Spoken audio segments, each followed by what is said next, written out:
إن الحمد لله وحده والصلاة والسلام من لا نبي بعده أعوذ بالله من الشيطان الرجيم بسم الله الرحمن الرحيم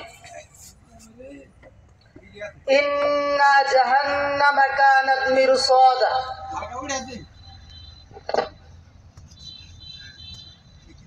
যাবতীয় প্রশংসা মাত্রই সেই মহান আল্লাহ রাব্বুল আলামিনের জন্য, যার অপার অনুগ্রহে আমরা এখানে উপস্থিত হতে পেরেছি। ইকবাইত আহলুল হাদিস কেন্দ্রীয় জামে মসজিদ ও দারুল উলুম নুরানি কিন্ডারগার্টেন মডেল মাদ্রাসা ও হেফজখানার উন্নতি কল্পে 2 দিনব্যাপী মহাসম্মেলনের সম্মানিত সভাপতি, সহসভাপতি, অতিথিবৃন্দ, প্রধান বক্তা, এলাকার সর্বস্তরের জনগণকে ইস্তিকবাল স্বাগতম জানাচ্ছি। আমি যে আয়াতে কারিমা তিলাওয়াত করেছি সেটা হলো জাহান্নাম সম্বন্ধে। আল্লাহ বলছেন যে ইন্না জাহান্নামা কানাত মিরসাদা লিত্তাগিনা মাআবা লাবিথিনা ফিহা আহকাবা। তার পূর্বে আমি কিছু আলোচনা করি যে আমরা কত সৌভাগ্যবান লোক, যাদের কর্ণকুহরে বিশেষ করে যারা এখানে সামিয়ানার নিচে বসেছি তারা কত সৌভাগ্যবান লোক। মান কানা হরবান আশারা আমসালে, যে ব্যক্তি আল কোরআনের একটি হরফ পড়ে তার জন্য 10টি নেকি বরাদ্দ দেওয়া হয়। কয়টি নেকি? 10টি নেকি। এভাবে যে যত নেকি পাঠ কোরআন তেলাওয়াত করবে তার আমলনামার ভিতরে তত নেকি হাসিল হবে। আল্লাহ বলেছেন যে কিয়ামতের দিন আল্লাহ পাক রব্বুল আলামিন বলবেন মা সালাকাকুম ফি সাকার, যে পাপিষ্ঠরা তোমরা জাহান্নামে আসছো কেন? তখন তারা বলবে আমরা সালাত আদায় করি নাই। মানুষ জাহান্নামে যাবে সালাত আদায় না করলে, কিন্তু জাহান্নাম থেকে রক্ষা করবে কে? আল কোরআন। আল্লাহ রাসূলের সাহাবী বলেন যে এক সাহাবী যুদ্ধক্ষেত্রে শুধু সূরা ইখলাস পাঠ করতেন। সাহাবীরা সবাই বিচার দিলেন নবীর কাছে যে ইয়া রাসূলুল্লাহ, আপনার এই সাহাবী ইমাম নামাজের সূরা কিরাতের শেষে তিনি সূরা ইখলাস পড়েন। তিনি বললেন তোমাদের সাহাবী, তোমাদের সাথী কে তোমরা জিজ্ঞাসা করো। তিনি বললেন আমি এটাকে ভালোবাসি। তখন আল্লাহ রাসূল বললেন সিফাতুর রহমান, এই সূরা ইখলাস হলো সিফাতুর রহমান, দয়াময়ের সিফাত। যে ব্যক্তি সূরা ইখলাস পাঠ করবে আশারা মাররাতিন মান বানাল্লাহু লাহু বাইতান ফিল জান্নাহ, আল্লাহ পাক তার জন্য জান্নাতের ভিতরে একটি ঘর নির্মাণ করবেন। বলেন সুবহানাল্লাহ। যারা প্রতিদিন নিয়মিত সূরা ইখলাস পাঠ করবে আল্লাহ পাক তাদের জন্য কি নেকি দান করবেন? মান বানাল্লাহু লাহু বাইতান ফিল জান্নাহ, জান্নাতের ভিতরে একটি তার জন্য প্রসাদ নির্মাণ করবেন। বলেন সুবহানাল্লাহ। যারা আল কোরআন পাঠ করবে নিয়মিত আমল অনুযায়ী, সূরা মুলক যারা পাঠ করেছেন, কবরের ভিতরে যখন তাকে রাখা হবে, আযাবের ফেরেশতা যখন আসবে, আসার সঙ্গে সঙ্গে তাকে বাধা দিবে, বলবে খবরদার তাকে তোমরা আঘাত করতে পারবে না, শাস্তি দিতে পারবে না, কারণ সে সূরা মুলক তিলাওয়াত করেছে। কোরআনের শক্তি বেশি না ফেরেশতার শক্তি বেশি? আল কোরআনের শক্তি বেশি। যখনই আসবে তখনই তাকে বাধা দিবে, বলবে খবরদার এই ব্যক্তিকে তোমরা কি করতে পারবে না, শাস্তি দিতে পারবে না। আল্লাহর পক্ষ থেকে বাধা হয়ে দাঁড়াবে। এই সূরা মুলক তাদেরকে বাধা দিবে, আল কোরআন তাদেরকে বাধা দিবে। এই আল কোরআনের আলোচনা এখানে হবে। কাজেই আল্লাহর গজবের ফেরেশতা কবরের ভিতরে আসতেই পারবে না, তাকে বাধা দিবে, বলবে খবরদার এই পাঠক সূরা আল মুলক পাঠ করেছে নিয়মিত, কাজেই তোমরা এখানে তাকে আসতে পারবে না। তারপরে একজন লোকের তার জন্য জাহান্নাম ওয়াজিব, অবধারিত নির্ঘাত জাহান্নামে যাবে। যারা সূরা আল বাকারা, সূরা আল ইমরান পাঠ করেছে তাদের জন্য মেঘের আকার ধারণ করে বাধা হয়ে দাঁড়াবে, বলবে খবরদার, আল্লাহর সাথে ঝগড়া করবে, বলবে যে আল্লাহ তাদেরকে তুমি জাহান্নামে দিও না। কে বলবে? সূরা আল বাকারা, সূরা আল ইমরান যারা পাঠ করবে তাদের জন্য মেঘের আকার হয়ে জাহান্নামে তাদের কি বাধা দিবে, বলবে এদেরকে জাহান্নামে দিও না আল্লাহ। আল্লাহর সাথে ঝগড়া করতেই থাকবে, করতেই থাকবে, যে পর্যন্ত না বাধা দিবে, যে পর্যন্ত না আল্লাহ পাক ক্ষমা করে দিবেন। বলেন সুবহানাল্লাহ। এই কোরআন এমন একটি কোরআন, সেই কোরআন পাঠ করলে 1 থেকে 700 গুণ পর্যন্ত নেকি দেওয়া হয়। বলেন সুবহানাল্লাহ। সেই কোরআন সম্বন্ধে আলোচনা করবে। এই কোরআনই কিয়ামতের দিন নাজাতের উসিলা হবে। এই কোরআনই আপনার কিয়ামতের দিন সুপারিশ করবে আপনার পক্ষে বিপক্ষে। এই কোরআন অনুযায়ী আপনাদের আমল গঠন করতে হবে। ময়দান মহাশরে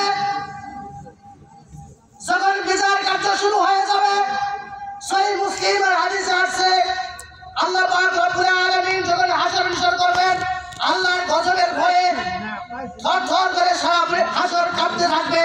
বলবেন লিমানিল মুলকুল ইয়াউম, আজকে রাজত্ব কার? কে আছো? আইনাল মুলকু মুলকুল ইয়াউম, আজকে রাজত্ব কার? কে আছো? কথা বলার মতো কথা বলো। কোন বাপের পেটে আছে কথা বলার মতো? বলেন। ইয়া দুনিয়া আশজারুকি, ইয়া দুনিয়া বাহরুকি, ইয়া দুনিয়া আইনাল মুলকি আইনা মুলকুল ইয়াউম, আজকে রাজত্ব কার? হে দুনিয়ার রাজা বাদশা, হে বন বনালি গাছগাছালি সমুদ্রের পানি সমস্ত কিছুকে সামনে রেখে আল্লাহ বলবেন আজকে কার রাজত্ব? আইনাল সাব্বারু আইনাল মুতাকাব্বিরু, কে আজকে সেই মহা সম্রাট? কে আজকে আছো? আমার সামনে কথা বলো। কথা বলার মতো কেউ আছে? সেই দিন সেই আল কোরআন আপনাকে সুপারিশ করবে। এই কোরআন অনুযায়ী যদি আমল না হয় তাহলে অনন্তকালের জন্য জাহান্নামে চলতে হবে। কতদিন চলতে হবে?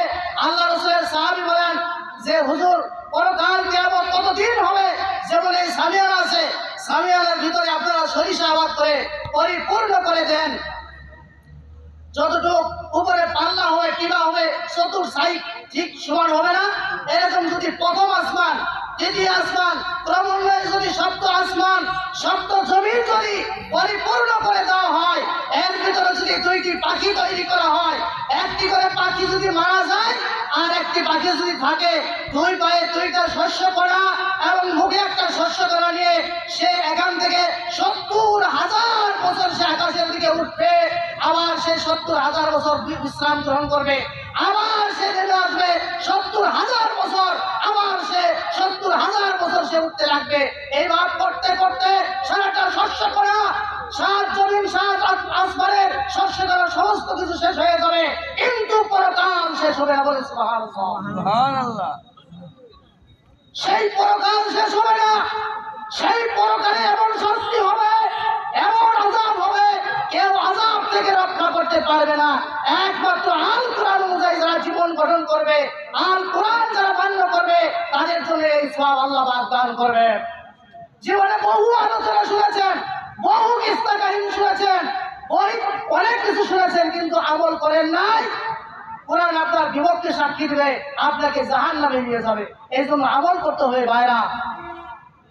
আমার মা বোনেরা, আপনাদেরকে দৃষ্টি আকর্ষণ করছে, আপনাদের ছেলে মেয়েদেরকে আল কোরআন পড়ান, শিক্ষা করান। এই আল কোরআন এমন একটি কোরআন, যেই কোরআন আসলে ময়দানে আমি বলতেছিলাম যে আল্লাহ পাক বলবেন যে লিমানিল মুলকুল ইয়াউম, যে আজকে রাজত্ব কার? কে আছে কথা বলার মতো? সেই সময় আল্লাহর নবী সিজদায় পড়ে থাকবেন, কতকাল কত জনম সিজদায় পড়ে থাকবেন। আল্লাহ পাক যখন বলবেন অনেক বছর পরে, অনেক দিন পরে বলবেন যে নবী মাথা উত্তোলন করেন এবং বলেন, যা বলবেন তা আজকে সুপারিশ গ্রহণ করা হবে। সেই সময় আল্লাহর যে রাগ উঠেছে, আল্লাহ যে কুৎসা করেছে, এই ভয়ে আল্লাহ নবী কোনো পাবে না। আল্লাহ বারবার বলবেন যে হে নবী আমার কাছে কাকে পাঠিয়ে দিবেন, আমার কাছে পাঠিয়ে দিন, আমার কাছে কাকে পাঠিয়ে দিবেন, আমার কাছে পাঠিয়ে দিন। আল্লাহ নবী চিন্তা করবেন কাকে পাঠিয়ে দিব আল্লাহর কাছে, আল্লাহ যে রাগ করেছে, আল্লাহ যে গুসা করেছে, কাকে পাঠিয়ে দিব, কাকে পাঠিয়ে দিব। আল্লাহ নবী চিন্তা করতে করতে কোন নবীকে পাঠাই দিতে সাহস পাবেন না, কোন সাহাবীকে পাঠাইতে সাহস পাবে না। এবার হযরত আবু বকরকে বলবেন, আবু বকর তিনি আস্তে আস্তে পথ ভেজে পদক্ষেপ করে আস্তে আস্তে এগিয়ে যাবেন আর বলবেন আল্লাহর সামনে আমি কথা বলবো, আল্লাহর সামনে কোরআন তেলাওয়াত করব। সে মাটির মুখে কত গুনাহ করেছি, কত অন্যায় করেছি, কত পাপ করেছি, কত জুলুম করেছি, আল্লাহ তোমার সামনে আমি কিভাবে কথা বলবো। আল্লাহ তখন বলবেন ওরে আবু বকর তা নয়, তুমি যখন গুনগুন করে কোরআন তেলাওয়াত করতে তোমার আমলনামা আমি জন্ম থেকে মৃত্যু পর্যন্ত তন্ন তন্ন করে খুঁজেছি, তোমার আমলনামার ভিতরে কোনো ভুল নাই, কোনো গুনাহ নাই। তুমি আল্লাহর সামনে আসো এবং কোরআন তেলাওয়াত করো। আল্লাহ আবু বকর বলবেন আল্লাহ কিভাবে কোরআন তেলাওয়াত করব, মাটির মুখে কিভাবে কোরআন তেলাওয়াত করব, তোমার যে রাগ উঠেছে, তুমি যে গুসা করেছো, সারাটা হাজার 500 বছর থরথর করে কাঁপতে থাকবে, কাঁপতেই থাকবে। সেই দিন আল্লাহর আরশটাকে 8 জন ফেরেশতা কাঁধে থাকবেন, এমন ফেরেশতা সিত্তু জিরা জিবরাইল আলাইহিস সালাম 600 সেই নূরের তাজাল্লি পাখা রয়েছে, সেই পাখা থেকে এক ঝাঁকুনিতে পৃথিবীতে নামেন। এরকম শক্তিশালী 8 জন ফেরেশতা আল্লাহর আরশকে কাঁধে থাকবেন। আল্লাহর ভয়ে, আল্লাহর গজবের ভয়ে সিটকে পড়ে যাওয়ার উপক্রম হবে এই ফেরেশতা। সেই সময় আল্লাহ ডাকতে বলবেন যে আবু বকর আসো, আমার সামনে তুমি আজকে কোরআন তেলাওয়াত করে শোনাও। আবু বকর রাদিয়াল্লাহু তাআলা চোখের পানি ছেড়ে ছেড়ে কেঁদে কেঁদে বলবেন ইয়া আল্লাহ ইয়া রব, কিভাবে তোমার সামনে আমি কোরআন তেলাওয়াত করব, কত অন্যায় করেছি, কত জুলুম করেছি, তোমার কত অপরাধ করেছি, আল্লাহ কিভাবে তেলাওয়াত করব। আল্লাহ দ্বিতীয়বারে বলবেন ওরে আবু বকর তা নয়, তা নয়, তুমি যখন ওই যে তাহাজ্জুদে দাঁড়িয়ে গুনগুন করে কোরআন তেলাওয়াত করতে, তুমি যখন কোরআন তেলাওয়াত করতে তোমার সেই গুনগুন শব্দ শোনার জন্য আমি আল্লাহ কত রাস করে নেমে আসি। আল্লাহ বলে আবু বকর তুমি একটু কোরআন তেলাওয়াত করে আমাকে শোনাও। আবু বকর তখন কোরআন তেলাওয়াত করবে, সূরা আর রহমান করবে, সূরা আল বাকারা পড়বে অথবা সূরা আল ইয়াসিন পড়বে। তিনটা কথা রয়েছে। যখন আবু বকর পড়া শেষ হবে তখন আল্লাহ বলবেন ওরে আবু বকর কোরআন আমার কাছে দাও, আমি আল্লাহ কোরআন তেলাওয়াত করব। বলে সুবহানাল্লাহ। স্বয়ং আল্লাহ পাক রব্বুল আলামিন মুহাম্মদ কোরআন তেলাওয়াত করবেন। আল্লাহ বলবেন আল্লাহ যখন তেলাওয়াত করবে এত সুন্দর করে 4 ভাষা কোরআন যিনি কোরআন তেলাওয়াত করবেন, যিনি কোরআন অবতীর্ণ করেছেন, যিনি কোরআন অবতীর্ণ করে বিশ্বকে অশান্তি থেকে শান্তি নিয়ে আসছেন, সেই আল্লাহ পাক কোরআন তেলাওয়াত করবেন। যখন কোরআন তেলাওয়াত করবে সারাটা আসর একবারে স্তব্ধ হয়ে যাবে, সারাটা দুনিয়া একবারে স্তব্ধ হয়ে যাবে, সারাটা হাজার একবারে তন্ময় হয়ে যাবে, বেকুল হয়ে যাবে। আল্লাহর রহমত, আল্লাহর দয়া সারাটা হাজারে একবারে স্তব্ধ লেগে যাবে। বলেন সুবহানাল্লাহ। আল্লাহর দয়া, আল্লাহর রহমত, আল্লাহর মাগফিরাত, আল্লাহর রাগ, আল্লাহর গুসা চিরতরে একবারে নিবৃত হয়ে যাবে, সারাটা হাজার একবারে স্তব্ধ হয়ে যাবে আল্লাহর কোরআন শুনে। সেই কোরআনের মাহফিল, সেই আল কোরআনের হাফেজ, আল কোরআনের চর্চা হচ্ছে, সারা বিশ্বে চলবে। মা বাবারা খুশি হবে, পিতা মাতা খুশি হবে, এলাকা খুশি হবে, সারা বিশ্ব খুশি হবে। আপনার আপনজনকে, আপনার পরিবারকে জান্নাতে নিয়ে যাবে এই আল কোরআন। আপনাকে সুপারিশ করে কিয়ামতের দিন জান্নাতে নিয়ে যাবে। বলেন সুবহানাল্লাহ। যাদের উপর ওয়াজিব জাহান্নাম ওয়াজিব তারা সেই সূরা আল বাকারা তেলাওয়াত করেছে, সূরা আল ইমরান পাঠ করেছে, মেঘের আকার ধারণ করে সেই কোরআন তাদেরকে বাধা দিবে, জাহান্নামে যেতে দিবে না, জান্নাতে দিবে। যে পর্যন্ত জান্নাতে না দিবে সেই পর্যন্ত আল্লাহর কাছে তারা কি করবে? ঝগড়া করতেই থাকবে। সর্বশেষে আল্লাহ পাক তাদেরকে ক্ষমা করে নেবেন। বলেন সুবহানাল্লাহ। আল্লাহ পাক এগুলো বোঝা এবং পালন করা তৌফিক দান করেন। এই দাবি দাওয়াত রেখে আমার সংক্ষিপ্ত কথা শেষ করলাম। ওয়া আখিরু দাওয়ানা আলহামদুলিল্লাহি রাব্বিল আলামিন।